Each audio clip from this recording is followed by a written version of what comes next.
A day in my life as ambisyusa na kabanaog afam na abot sa Australia. For today's video mga gwapa ay magluluto tayo ng giblets no. Sa among dialect ang tawag ani is batikulo. Pero ngayon mga gwapa hindi muna tayo magbisaya, tayo muna yung magtagalog para masanay ang ating dila. Sana all. Kung hindi ako nagkamali mga gwapa, itong ating giblets ay tumitimbang ng 450 grams. Nahugasan at na-drain ko na din itong giblets natin mga gwapa. Pero bago natin lutuin mga gwapa ay imamarinate muna natin. Mahirap talaga magtagalog mga gwapa pero laban lang tayo oy. Unang nilagay ko mga gwapa ay ang 1 teaspoon crushed garlic. Ito yung crushed garlic mga gwapa na mabibili sa grocery no.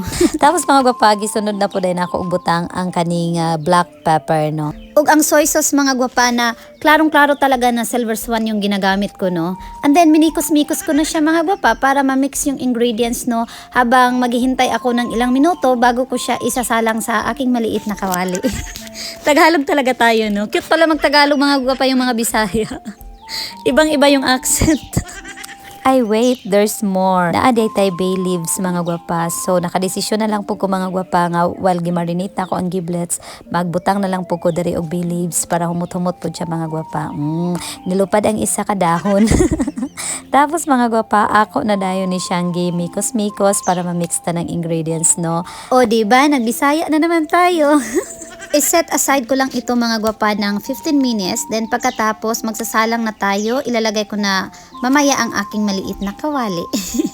Dahil meron tayong 15 minutes mga gwapa, ang ginawa ko ay ginutad-gutad ko muna itong aking mga ingredients. Ginutad-gutad. Ayaw kong tipirin ang mga lamas ng aking mga niluluto mga gwapa. Kaya medyo marami talaga ang onion na gagamitin ko dito sa ating giblets. May naalala ako dati mga gwapa ba nung kabataan ko na yung magluluto kami dahil nga kapos sa budget, kapos sa pera, tinitipid namin yung mga sahog tulad ng sibuyas, garlic. So kung magluluto kami is kunti-kunti lang mga gwapa para kinabukasan kung magluluto man, may gagamitin pang pangsahog mga gwapa. Pero ngayon mga gwapa, pag ako'y may budget na ayaw kong tipirin yung mga niluluto ko. Dahil tapos na ako sa sibuyas mga gwapa, sinunod ko na itong capsicum. Itong capsicum yata ang tawag doon sa Pilipinas is bell pepper if hindi ako nagkamali. Ayan.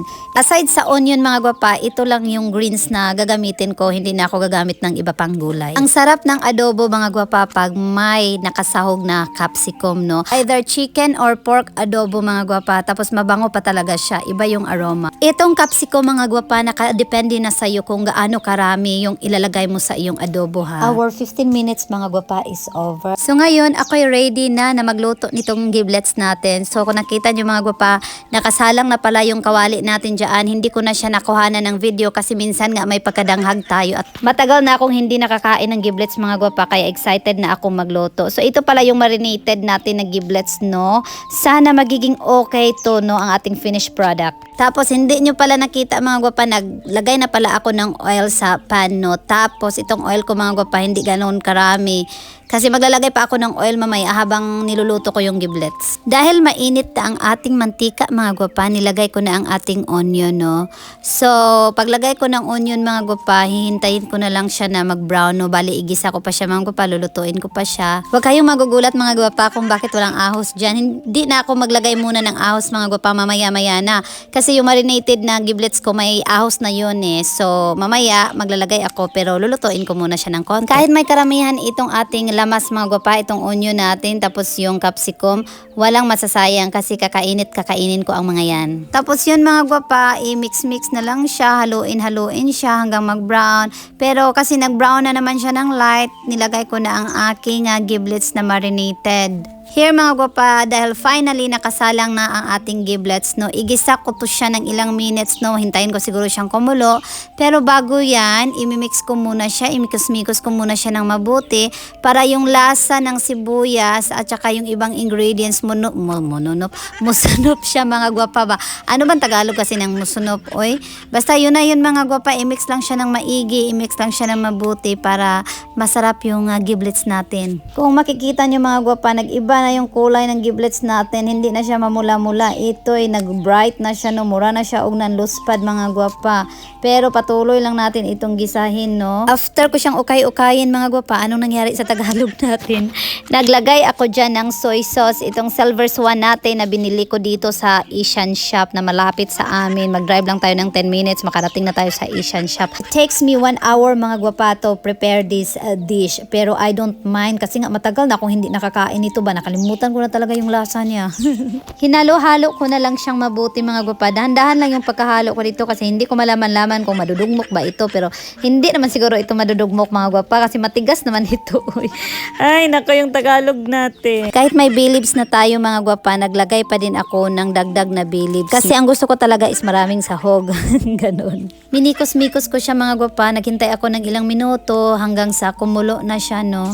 Pagkatapos kong minikos-mikos mga gwapa, dito na part, nag-add na din ako ng isang kutsaritang garlic. O, diba? Dito na ako nag-add ng garlic. Tapos, naglagay na din ako ng ginger. Yung ginger na nilagay ko mga gwapa, isang kutsarita kalahati. O, ang hirap naman magsalita talaga ng Tagalog mga gwapa. Crushed ginger pa din tong ginamit ko mga gwapa na nabibili ko sa grocery, no? Kasi hindi ko na nga pinahirapan yung buhay ko mga gwapa. Hindi na ako nagpil-pil ng fresh na ginger.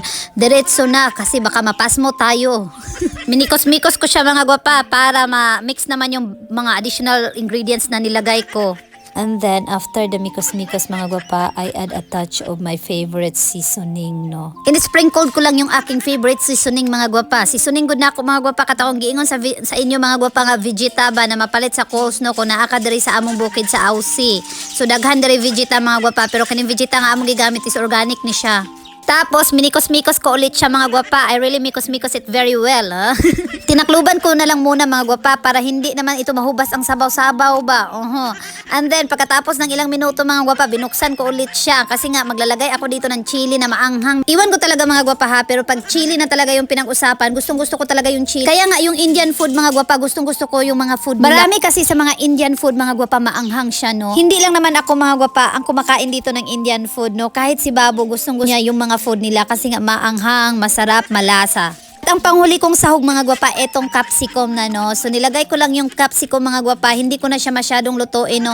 Bali imimix ko lang siya mga gwapa, tapos mga after 2 minutes ito turn off ko na tong ating stove mga gwapa. Then ready to serve na siya. Pag nagluluto ako mga gwapa, hindi ko siya masyadong iniiwan, no, kasi nga chinecheck ko lagi. So kung nakikita niyo mga gwapa, nag-iba na talaga yung kulay ng ating giblets, no. So dark na siya. Ito yung gusto kong kulay mga gwapa sa giblets. So kahit sa anumang klaseng adobo, no, yung dark talaga siya. Finally mga gwapa, natapos na nating lutuin ang ating giblets. Kung makikita niyo, ayan na. Thank you for watching mga gwapo ug mga gwapa ug mga undi ay tanin yung tanan.